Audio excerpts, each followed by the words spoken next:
Pinagtagpo, pero hindi itinadhana. Akala ko tayo na, pero hindi pa pala.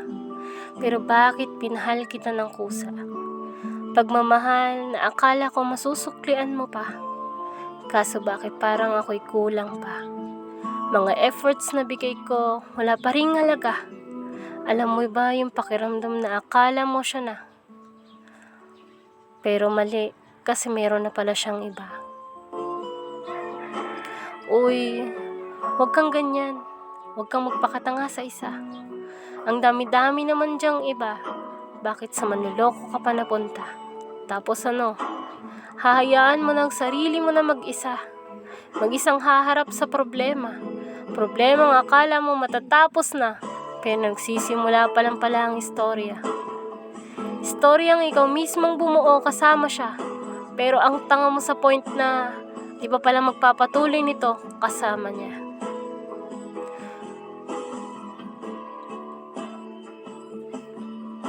Sumugal ka sa taong hindi ka mabigyang halaga. Hanggang sa dulo, pinipili mo siya. Tapos kapag di mo na kaya, sasabihin mo, ako ngayon nagsisisi na. Kung kailan huli na. Kasi sobrang nasasaktan ka na. Kasalanan mo rin naman, diba? Kumapit ka sa isang salita na akala mo totoo at tama na. Kaso sinabi na din pala niya yan dun sa una. Isa ka pa ring tanga, naniwala ka pa.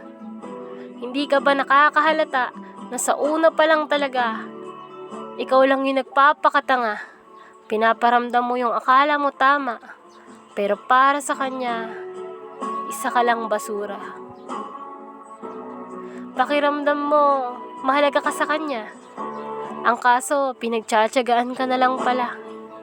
No choice lang ba? Lalo na kapag andyan yung totoong mahal niya.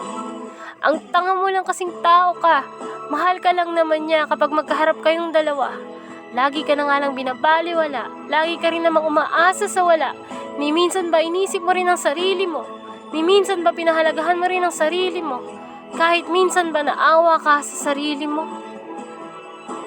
Litong-lito ka na sa mga pinagkagagawa mo.